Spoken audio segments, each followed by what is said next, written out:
Why, hello there, and welcome to another episode of the Innovantage Podcast. As always, I'm your host, Max, and it is my ongoing job and duty to explore that edge between business and tech and to find something interesting for you to listen to and for me to listen to and for everybody else to talk about. Today's episode is a very special one and a very interesting one. We are going to be talking about global transformations. We're going to be talking about cutting-edge technologies. We're going to be talking about the role of AI in all of that, and we are going to be looking at it through the lens of a very multicultural, multinational company that is very recognizable on the market that you probably have already heard of somewhere, someplace. To help me on that journey is the Senior Operations and Site Leadership Executive at Wix, Monika Laukaitė. Monika. Hello. Welcome to the show. It's a pleasure to be here. So before the camera started rolling, you told me that your title is only basically a formality and your actual job entails so many things that just by listing them, we can probably fill this episode if you want to go really, really detailed. But even so, can you try and explain to our audience, what is it that you do? How long have you been with Wix? And what have your career looked like so far? So if we're talking about Wix, currently I'm managing European sites from operation perspective. So it's Lithuania, it's purely R&D engineer site, 250 people. I am managing Berlin, Amsterdam, London. What else? We have the team. You mentioned Dublin? Dublin. There's a huge 400 people plus. There, so I can't forget. Don't leave Dublin out. Because, they will be angry. Yeah, and besides that, managing guild of site ops is about operational excellence, is adding AI things into operations, and there are lots of other outside activities as Wix Ventures Fund, helping to enter to local market, and we are looking for startups to invest and to do due diligence of them, and so on and so on. So like these are the main, and then the rest you're building around. Well, it sounds like a very fun, but at the same time, very busy experience, honestly. Can you tell me more about like what's Wix's current position on the market is? Even though most people probably recognize the brand, they probably are not that aware of where the brand is in terms of its business position. So Wix is, we are having, I might lie, more than 200 million or 270, I think, million users who are website building. And Wix last year acquired Base44, that is apps building on AI. So in general, Wix is a strong, growing company, and already entered, and lots of transformation with AI happening. And inside the teams, especially in Vilnius, as its R&D team, and I'm facing it daily, that we are merging some positions, we are blurring line between front-end, back-end developers, mobile developers. Even there is some connection for product, UX people. So like the idea behind that, we call it X engineers, for example, and we are expecting developers with the AI tools to do the things faster, to own full process of the development. And in general, it's happening. I feel like a little bit, frankly, that we are building the plane and flying on the same way, because this is how fast it's all the transformation, everything is happening. But this is the beauty. Oh, yeah. Well, that's a very interesting point that you bring up. Like, I feel that many companies are striving for that level of transformation of their tech, and the idealized version is exactly what you are describing, blurring the lines between specialized development into overall engineering. But at the same time, even on this show, I've had discussions that are very counter to that. Like, is that even possible to do? Is AI at a place where those lines can be realistically blurred? From your experience, what do you feel? I think we already see that. Well, we started this first of all in February, so we are now 2 months. So you need to, in general, first of all, to understand why you're doing. You need commitment of people and understand that It's okay not to know everything. It's okay to ask agent. Our North Star is like we expect that in the future, less and less code will be written by developer and more by AI. And we feel like this transformation takes time. It's not happening like this. We need to invest time to do. We did, for example, blurring lines exactly training in October that, for example, front-end developers were teaching back-end developers. UX designers were coaching UX writers, product people, and even developers what AI tools, what it works, how to do Wix way, how not to lose the authentic language, style, design, and so on. So it's a process you need to learn. And as well, in the dynamic in the market and how many new tools and technology things are happening, it's like crazy.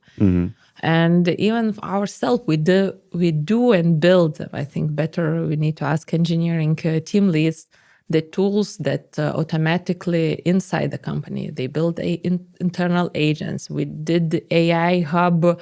I remember, I'm not sure how now people are using how often, but we did at the beginning AI hub that you could consult which tool I could use for that and that. So even inside, try to collect as much as information and share. Yeah. And even tomorrow, most of our developers are stepping out of their role and we are doing engineering conference only for our engineers. And I saw 5 tracks and most of them is on AI topics from whatever we think to from automations, QAs, inside, how to do, how to end, how to be efficient. So all of that naturally comes from the current market of AI. Like AI is impacting every single business in every single vertical in every single geography.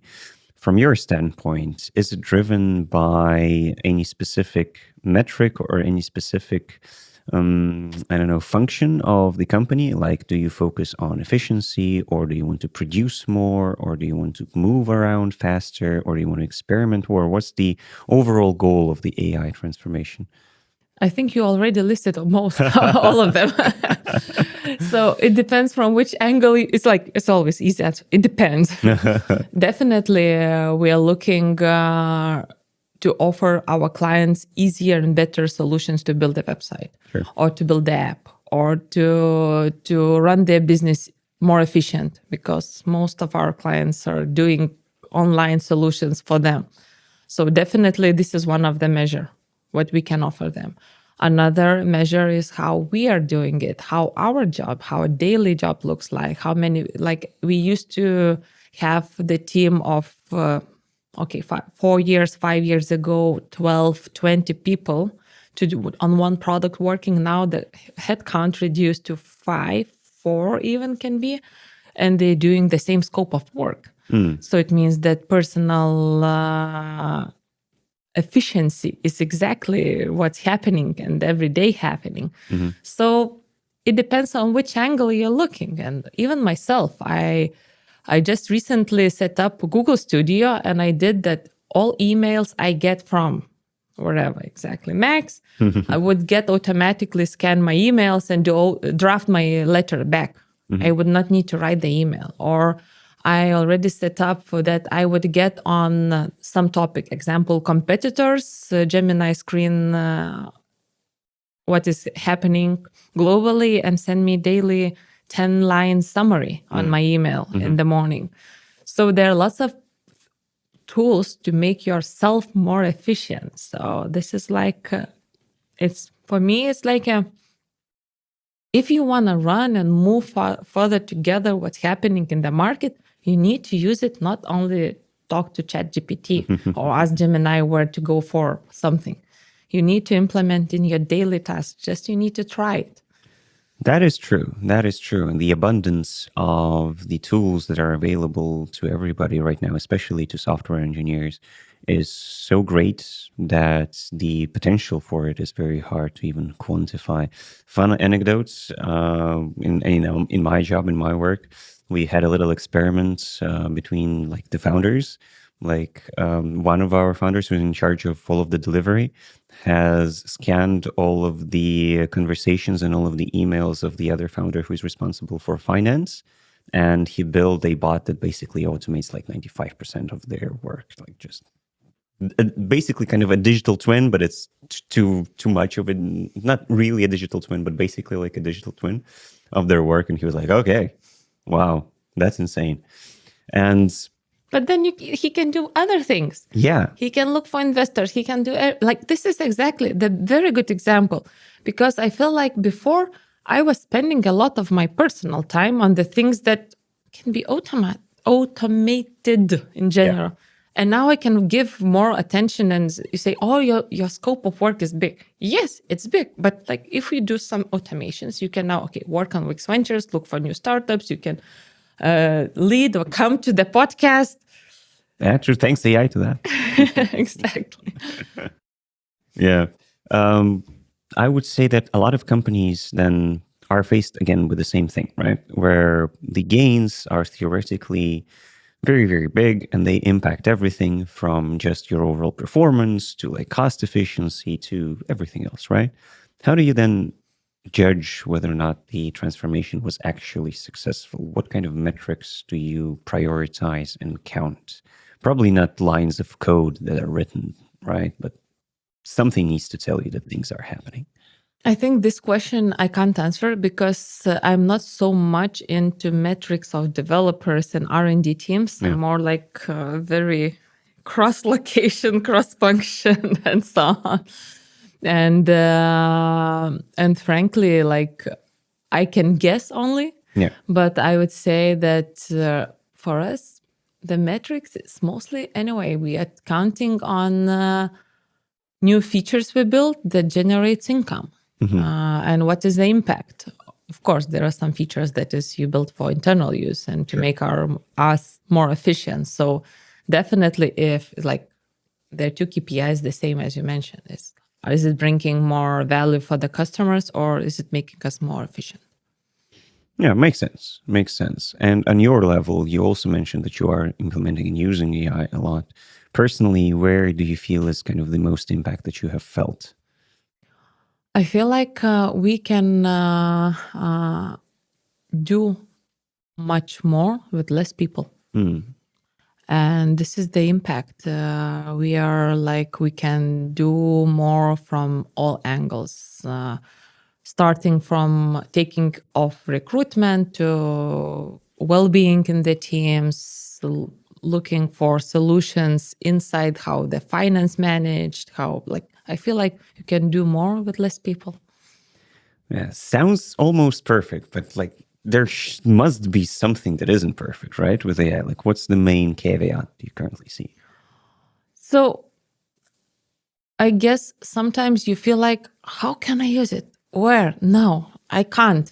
So I guess first thing is this culture change that I need to try it and I can do something, and you need to start from small things, see the examples and find these I'm trying to find the word innovators or kind of guy, like not from management but those who are enthusiastic about all the transformation. Yeah, don't worry about it. So I guess the first is in the culture and mindset that it's okay to try new things. Mm-hmm. And then how you work in general. You need to switch. It's most difficult is mostly people psychology, like to change how you're working, because come on, I was working on this way 10 years or like 5 years, and now I need to do something new, or I should trust agent who is reviewing the data. Of course, you need to, like there is this hallucination time to time happening, but more and more like moving every day. I think it's less and less, and when you are in the closed data or you are doing these double checks and so on, you can start trusting it. Yeah, trust is a big thing, both between the employees and the employer and between the tools that they are using. So AI in this case. Yeah. What I want to talk about a little bit is, the aspect that many companies are also trying to do this, like I said, right? And many companies are motivated basically only by hype. They don't know why they're doing it, but they are doing it because everybody's doing it.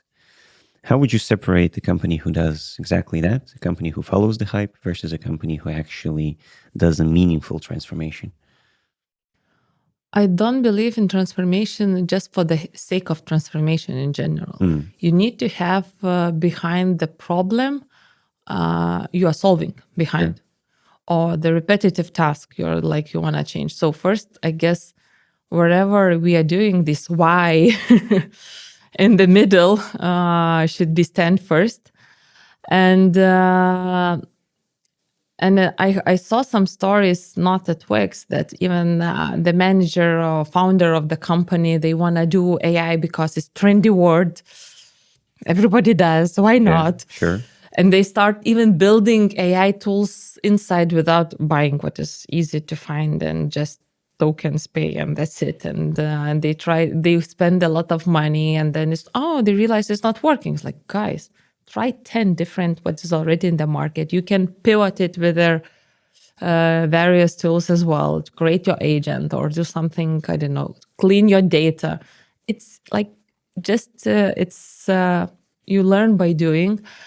And I guess for the all companies who tries to use AI or try to think how to improve their pain points, they need to understand what is their actual pain points. Because if sounds easy, but but like if they think, I want to reduce headcount, it could be a target as well. But they need to understand, okay, so which headcount I'm reducing? What is the repetitive task they're doing? So are we reducing headcount that we are making everyone more efficient, or we are reducing headcount by making everyone like some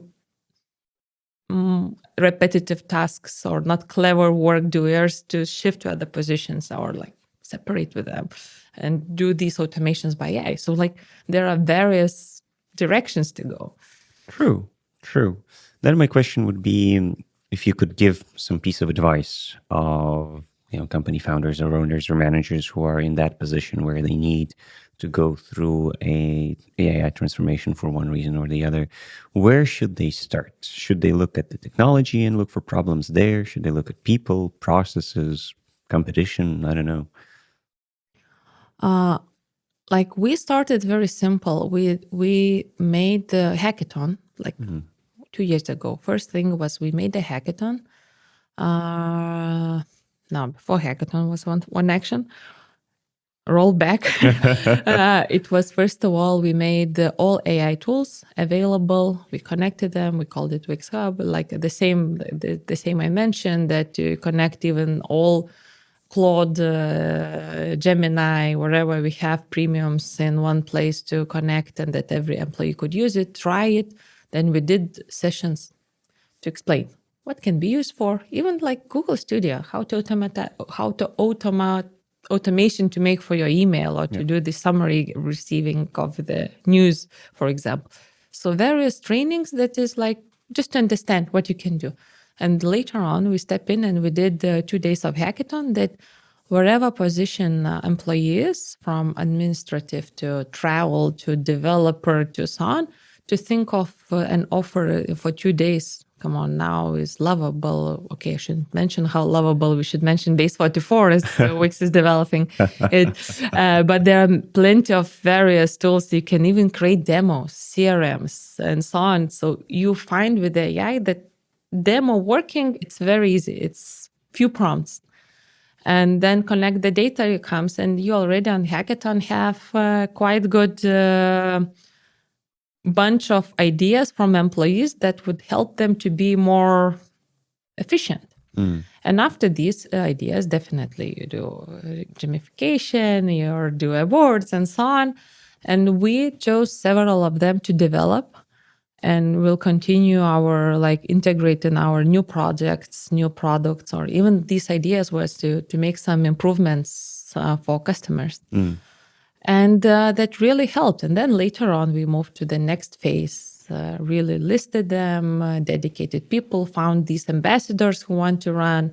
and then all the culture to build up. So, and even this AI culture, don't believe it's go one direction. It should be both directions that, of course, management, leadership role should show by example, show what they're doing, be really curious about it and not try to understand.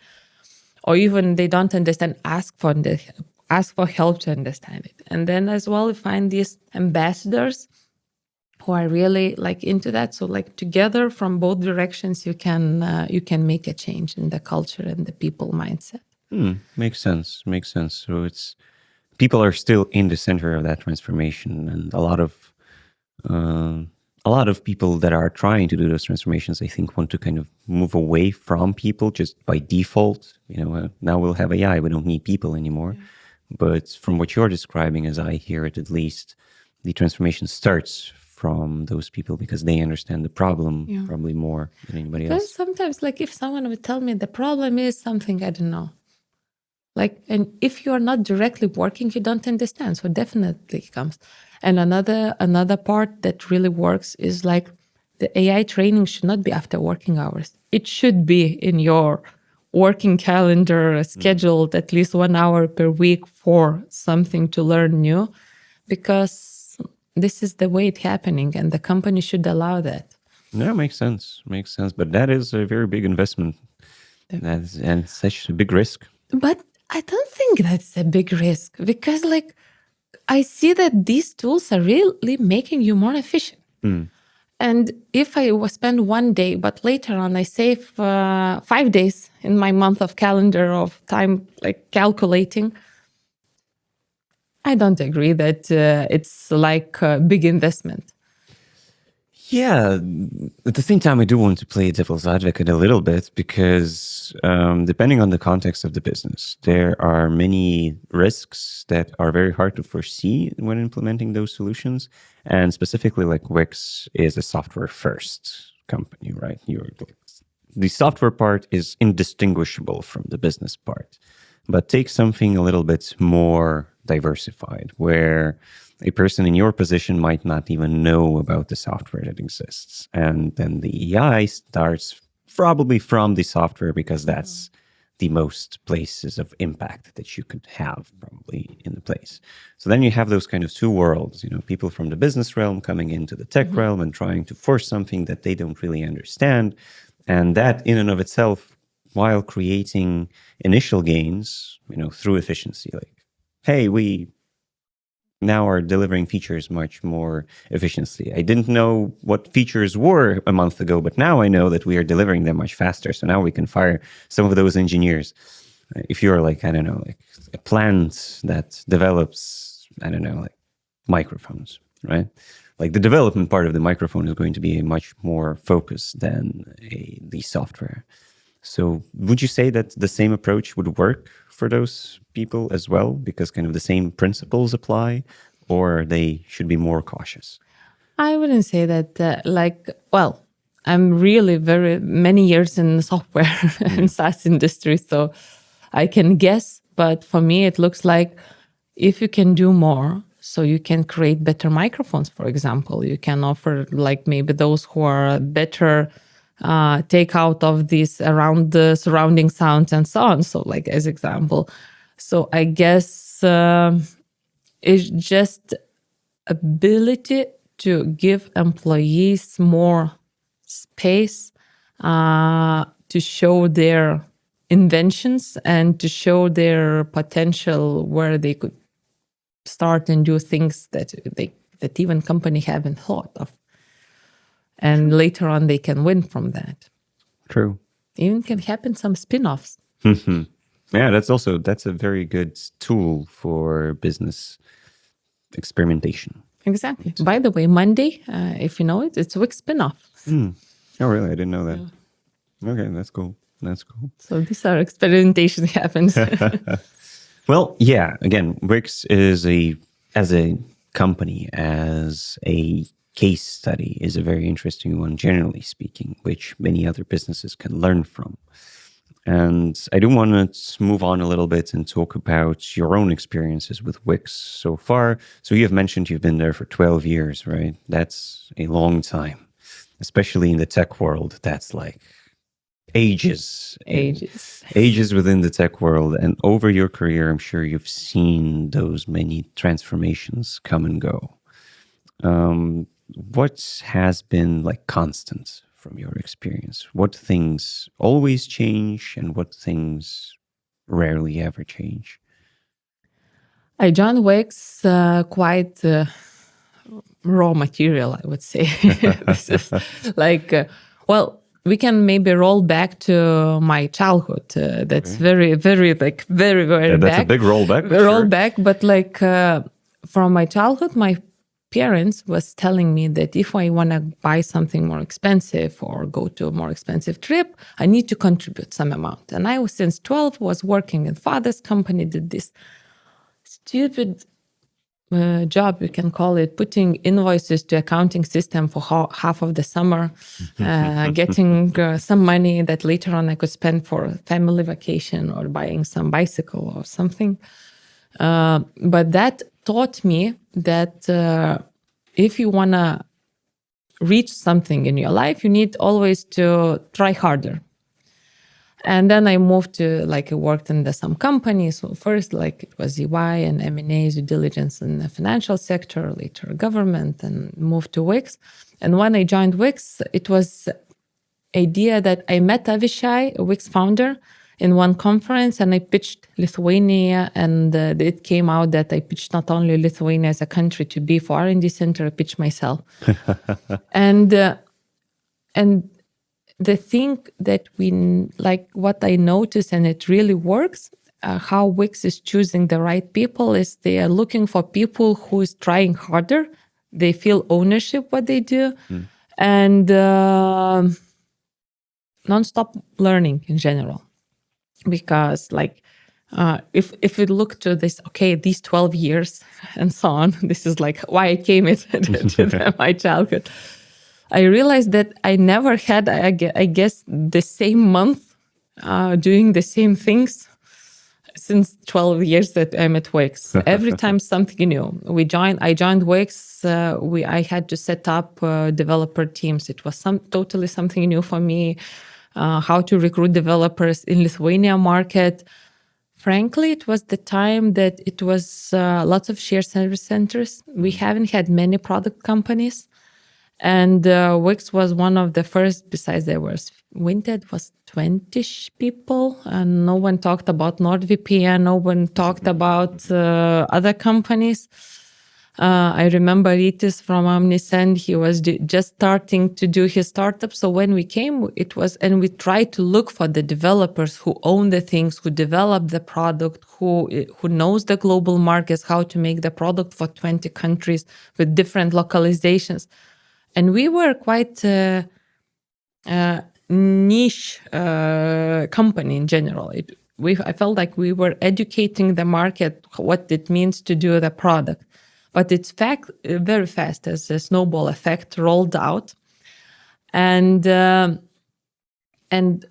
key thing, what he told, people, the key thing is people in your team with whom you will build the product, reach the peaks, because technologies are changing, products you're building is changing, or might change. You test it, it's not working, or step out, do something new. Definitely, we are looking how to build the best product for the clients with the best conditions for employees to choose the tools they need to, and all this, employee-centric logic behind. So I think the only really not change is how we look to the person and why it's important to have this ownership and all the rest of the things, learning, eager, and so on. Meanwhile, what has changed? This is exactly what I mentioned. Technologies are changing. Products you're working on definitely changing. The market itself for SaaS is changing. And the interesting part that I see that in Lithuania, especially, we have very unique tech industry. And I think the unique is because the most biggest companies are not treating each other as a competitors, but look at them as a partners. because most of them are selling everything, the product one. That's which I mentioned. It's really like a partners and trying to make a good impact for Lithuania through Unicorn Association, and there are like many other initiatives they are running. And I see them like, because Lithuania, most of them are 2-3% probably in their portfolio of revenue. And the only they compete is between employees. Yeah. And but on the other hand, they know that if the employee goes in one company, other on third company, they will be better. So I see that how nicely they collab on different initiatives to make Lithuanian market stronger, to be the market who is no more is shared services and cheap labor, I would say. Not nicely words, but those who are creating and selling products that are used globally and worldwide and brings money to the country. Yeah, that's a very nice point, because this is something that I have talked about as well as a foreigner living in Lithuania. That is very evident to me, like the the makeup of the tech scene here is like, when you have that biome in a glass where you like have a very closed off, it's very small, but it has all of the layers and everything is inside of there. I see Lithuania basically is the same way, because you have the highest of the highs, the unicorns that everybody knows about, like your North Securities, your Vinted and everything else. And then you have a lot of innovation going up in the startup world, and a lot of both innovation that can also become worldwide and very practical and specific. I've talked about this, like, for example, a lot of things are being innovated on in the defense sector, for example. Lithuania is very uniquely positioned in that sense, where they have both the practical application and the know-how and the knowledge to actually contribute things.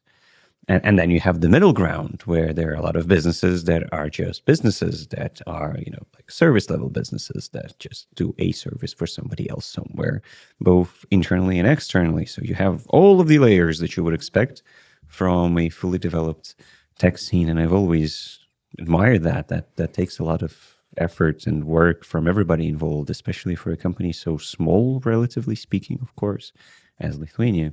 So yeah, kudos. And even like when I see like what, for example, Wix in Vilnius is AI hub. Definitely, we are working on developing AI tools that are really, really complex and difficult. And like, frankly, even management and founders said, like, yeah, we're one of the strongest developers at Wix we have. It's here. Well, that's great to hear. But you're also responsible for other places besides Lithuania. And I'm guessing Lithuania was just a start when you only came into Wix. And you've mentioned several of those places.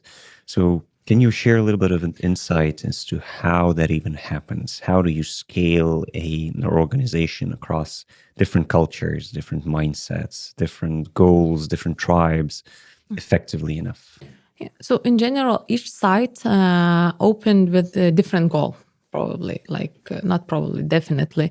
And if we look, for example, I was helping long time ago for Kiev office to open. So we were looking for more developers. It was 2014, 15, no, maybe 16.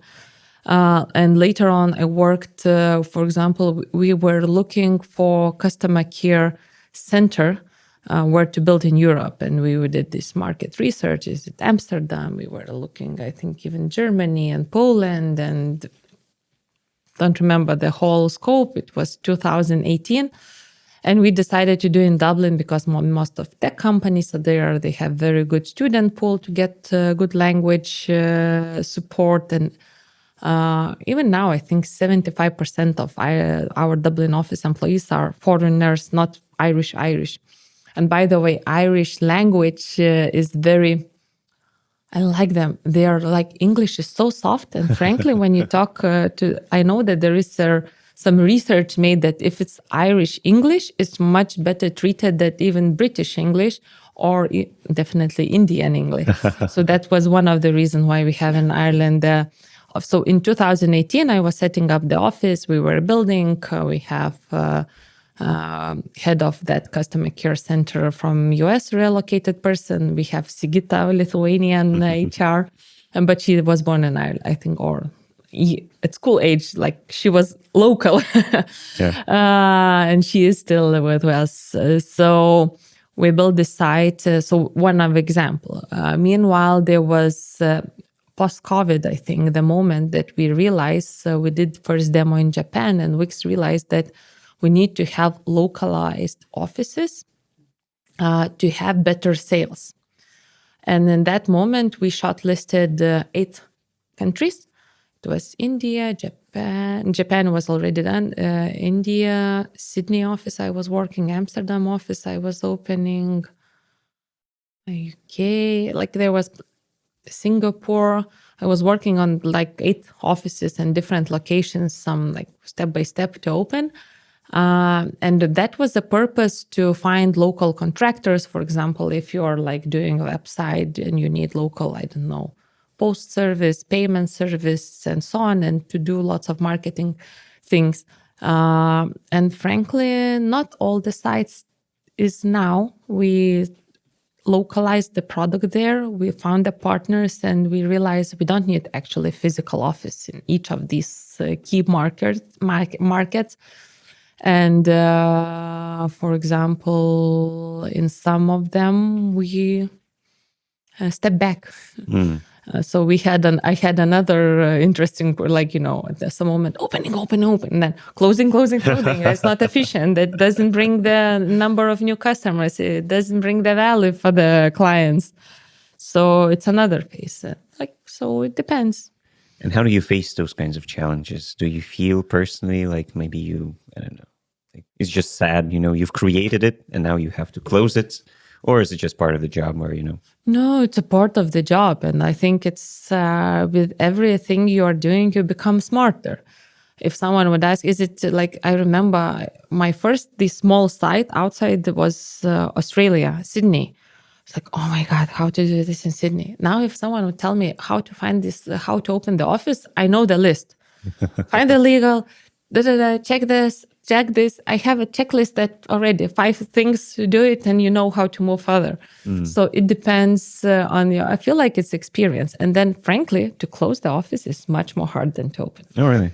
Because, you have employees, separations. To close the entity is not the easy thing in some locations. So. Yeah. And like even within Europe, the legislation is very different from country to country. And I'm guessing like between Dublin and like Sydney, it's just... Yeah, and you realize, for example, India, there is different based on states, even different taxation, even different, like, oh my God, it was something new for me. So then what do you feel is then the first thing that breaks when scale happens? I have a feeling that when you scale up, you cannot scale up efficiently and fastly at the same time. Like something needs to give in to the stress. What that thing is? Well, even like that project, we called it Global Markets Entering. We realized that, yeah, you're right. You can't scale like this. Yeah. So first thing that really works for me is to find good one, first employee who's senior enough to spread the knowledge, spread this on. So like, I think the success of the scale is the local first manager and the first few employees in general. That helps to build the culture, who understands and so on. And definitely for any scale, we are talking, even it can be in the same site. You want to do new teams, new products, success to the scale is knowledge sharing, and that's why, for example, which I mentioned in R&D, we have these guilds and gangs. For the guilds, function for the scale was very clear, to help everyone to be on the same page, to understand the technology, not to invent the bike again, like that if A team is doing that, they would share with B team. And to share the best practices. And then the guild time, officially it's a time of learning. So in general, for any scale is important knowledge, but I'm talking about the knowledge wider perspective is communication, transparency, being direct on the status, what is why you are doing, what's your goal, and then knowledge sharing on technology, on the features, on everything. So like it's a full, I would say, cloud. Yeah, comprehensive approach. Yeah. That's a good insight. Yeah, that's true. That's true. And then what is the role of leadership in it? Do you see that leadership needs to change as things scale, or do they need to remain the same, or like how does that look like? I think in general, first of all, there is like, I would say this, how to say this curve Yeah. that it depends on, first of all, as a leader, you need to adapt to the situation, to employee and so on. And there are many ways how to do it. If we're looking for even what type of people you're managing, and if you're a leader and in your maybe this was in that curve that you are having lots of juniors, of course you need to lots of step in to mentor and so on. And if you see this person is growing, so like to give the option, like encouragement, then you see that you want to give him the ability to grow and initiate things and become a leader. And third is stepping out. In general, I think every leader's goal, if talking to personal level, is to help person to do the things himself and not to be needed. Besides as a friend or as a personal connection and the supporting and so on. So like if we're talking about personal one-on-one with your team, when you're talking about these new sites and so on, there are one phase, and one thing is like when you're doing new products. So it's encouraging thinking together, collecting roadmaps, planning retros and so on. This is one type of leader. And there is another leader when you're going through transformation that you encourage, to show like example, to have these uncomfortable talks that, listen, we expect you to do the change. We want you to learn. We want with your help to be competitive in the market and to do more. So I think even the leader and the role of the leader can change meeting by meeting. And how have you personally evolved as a leader, would you say? What has changed over the years? Very hard question. I think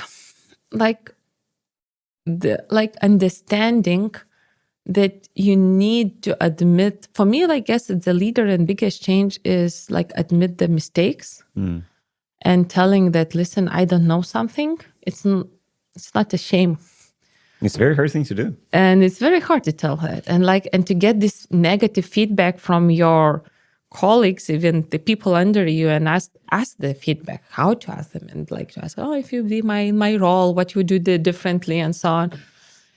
So how to ask and to collect, I guess this is the biggest change for me, asking how we could do better, and learning that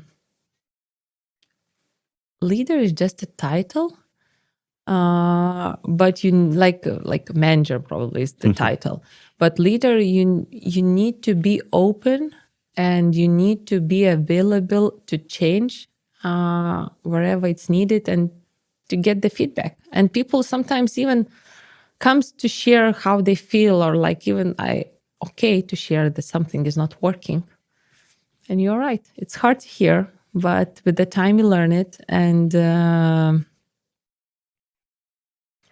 even now, I would say, when you build the relationship that you know how employee is feeling, and like you build a relationship. I have, as I mentioned, the team, for example, in Dublin, and I realized that relationship in Dublin, I have totally different than, for example, in Berlin. Yeah. And totally different in Vilnius. And they are all different, but it doesn't mean that one of them are worse or better. Just the different way. And but this being direct, what is your KPIs and what you want, and to tell that if something is not working, come and tell me. And if it can be different. It's okay to have the cultural differences. Yeah, I feel that the opposite is more alarming, right? When everything is the same, when everybody agrees with everything, that's weird. Like exactly. That's a symbol of a dictatorship. Like everybody agrees with everybody in a dictatorship, but that's not a healthy situation to be in. Exactly. I even don't, frankly, I don't even imagine any of situation like this, that could happen in the company, which is growing, moving through transformations. I don't know, like trying to think, and I guess non-software SaaS company can allow them to have stubborn dictatorship leaders, because everything is so much changing in the market, and you need to be sometimes like this, another time is another way to do. Yeah, makes sense. Makes sense. Thank you very much for your thoughts. I agree with that. Like definitely the kind of the style that you develop over time. It's the word that comes to my mind is kind of vulnerability. You become more vulnerable in an environment that you are in as a leader, but that only makes you stronger because you are vulnerable in a way that makes you like transform more, become better. You're open about your weaknesses, so you know them, you understand them, and you can cover them by the help of your team or your tools or anything else. And personally, like talking about myself, when I was starting out and being a manager and a leader and so on and so forth, I was always afraid not to have the answers to everything. Like, people look up to me for the answers. So actually I should have them. And I always was hungry for finding those answers. I would learn stuff. I would talk with colleagues. I would just go out on myself and try things out. And honestly, it has been many years since. I've also been like doing sort of these kinds of things for like 15 years now. And I think the only thing that really changed is I don't have all the answers, and I'm probably more comfortable with that than I used to be. Exactly. I know more things, but I know less answers than I used to, paradoxically. Yeah. And what you mentioned about the answers, I had one situation, even the being direct and how you communicate. Like this direct sounds like, oh my God, we allow conflicts. No. I'm talking about the sharing the things you see. And one of my colleagues came and said, oh, I'm working with, okay, great, the name Tom. It's like, and start washing. It's like, I was like, do you want me to listen? Like, it can be. Or you want to help me to prepare you a feedback for Tom directly, because I don't want to be the person that you come to me and I go to Tom, like who gives. I prefer that you learn to tell it directly and openly. And this is exactly what you as a team leader can to help to coordinate the dynamic in the team. Yeah. And then with this dynamic, how to reach the company goals in general. True. Well, let's talk a little bit about the general kind of professionalism of it all. You've mentioned how your role at Wix started a fairly non-typical way to start. I would say a lot of other people start in the more standard way, right? You find a job, you keep to vacancies or something else, and you kind of develop yourself as a professional in a more streamlined manner.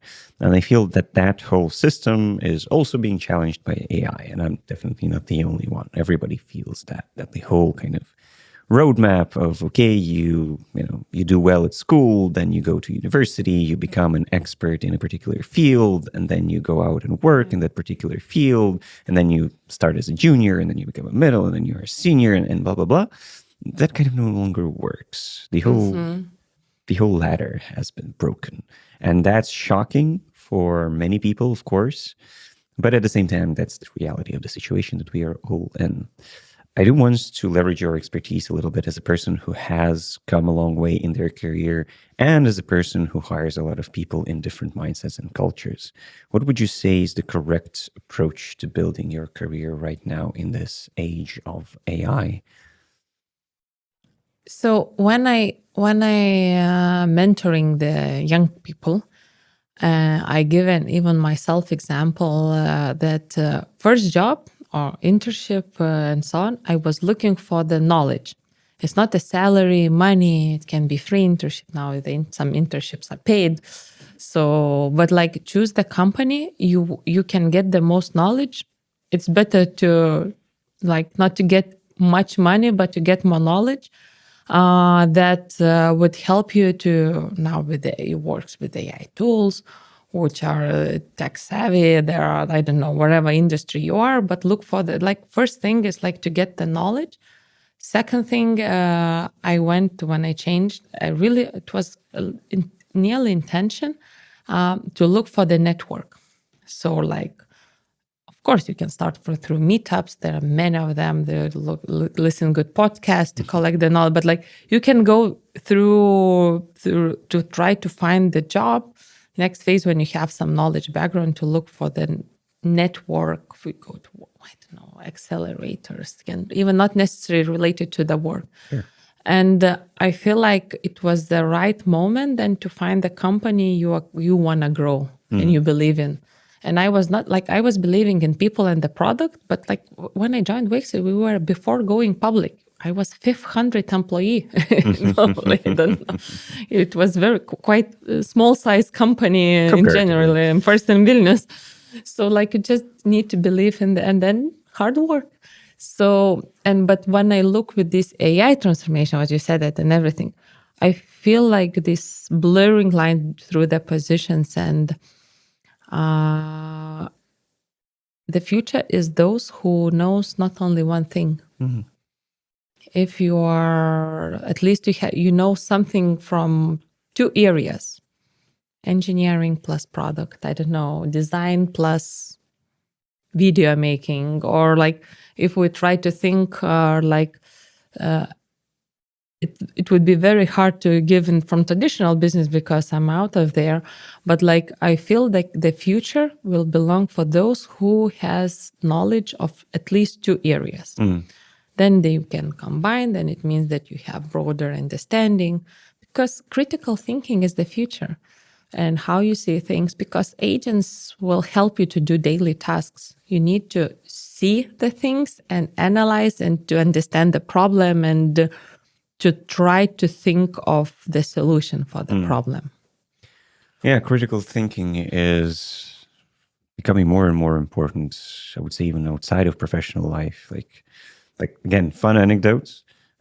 Just today, I have almost been caught in a scam. And me personally, I would never have thought of myself as a person who could get scammed. What the hell? Mm-hmm. I've been in the internet since the inception of the internet. I know and I work with it and I know everything about it. But this time was a very interesting one, because a request came to our website. I was the one to pick it up. I had the time. I wanted to try it out. And I reached out to the person saying, hey, yeah, thanks for leaving a request at our website. Naturally, I always do my due diligence a little bit. I checked out our website. I checked out the company name. I checked out who reached out to me. All of those things kind of seemed okay initially.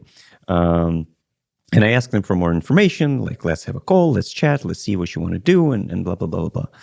And a few days go by, and then I get this big email of yeah, your company is great. Thank you very much. We want to have a call. Click this link and let's have a call. I'm okay, every link that I click, I always look at what the hell is it that I'm clicking. I look at the link, and the link is kind of weird, but not super weird. Mm-hmm. It's it was myzoommeeting.com / the name of the person. Mm-hmm. Weird, but I Googled the domain, nothing came up. I'm okay, let's click it. I click it, and a page with with times for Zoom comes out. It looks exactly like your Zoom scheduling stuff. And I'm okay, looks well enough. Mm-hmm. No alarm bells so far. I choose a time, I click a time, let's book. And everything goes through, and I'm okay, we'll see where this goes. And then the funny part starts. Then a pop-up pops up which says your Zoom workspace is outdated. We're downloading a new one for you. Here it is. And it's immediately starting downloading. And it's downloaded. And of course, it's some bullshit. Please excuse my French. Which is blah, blah, blah, blah, blah, Zoom workspace meetings.exe. And I'm okay, wow, what the hell? Naturally, I'm not going to click the exe the whole thing is a sham. Like the website is a sham, the person is a sham, the company is a sham. And the only thing that I needed to do is schedule a call and install the thing that they have automatically downloaded. Oh my God. Like, what the hell? So yeah, like critical thinking. Because in the moment, especially when you have 1,000 things going on in parallel, you're like, okay, well, I'll just schedule it. Who cares? Like whatever, download it. Exactly. But yeah, I'm like, wow, I was actually impressed. Like that is an impressive level of scamming. Exactly. Like I think I would be hooked as well like this. Yeah, honestly, the only thing that would definitely have saved me, even if I didn't notice the weirdness of the EXE, is that I have a MacBook, and EXEs will not work on a MacBook. Yeah. But, now I am scared. Like, honestly, what the hell? Like, yeah. Anyway, yeah, this is the critical thinking and the future. And frankly, like as a mom of two, I was like, oh my God, how picture is gonna see our kids in the future, how they will treat the social media and all the reality of AI and like. My personal hope is that they take a step back from the digital world and have a clear separation between the two.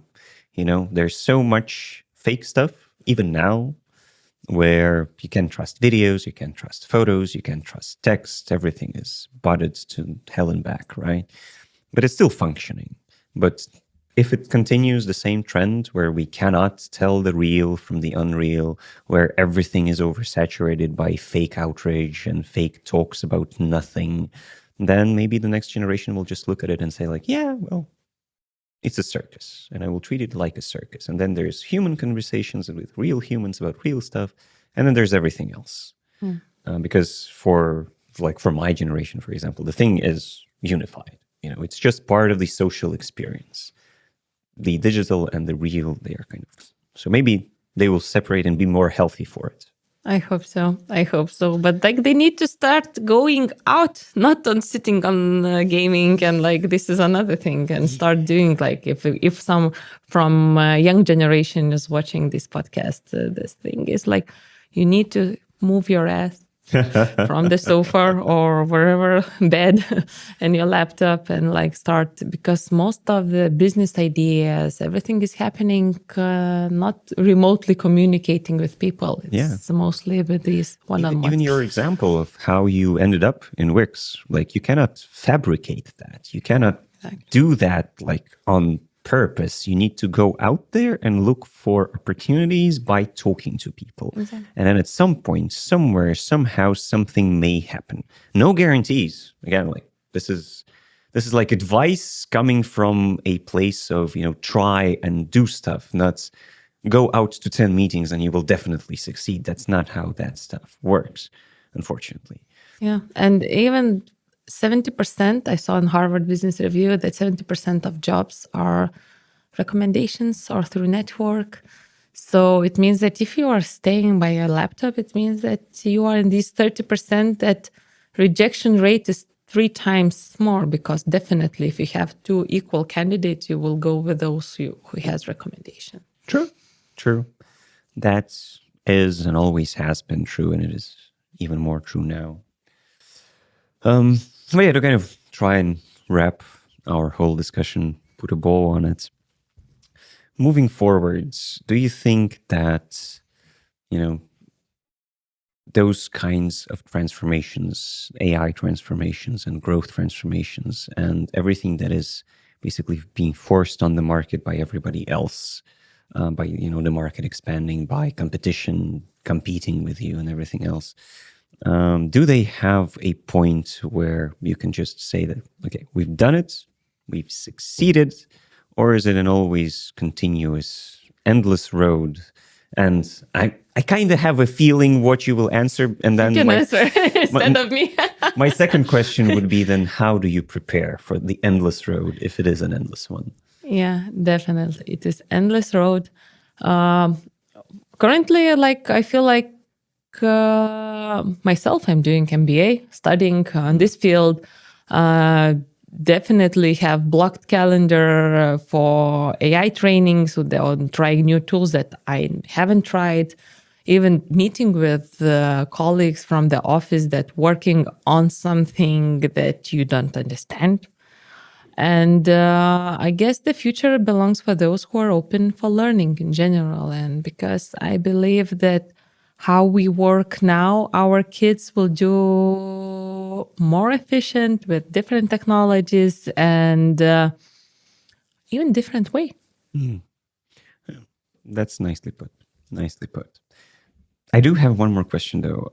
You mentioned the MBA, at BMI here in Vilnius.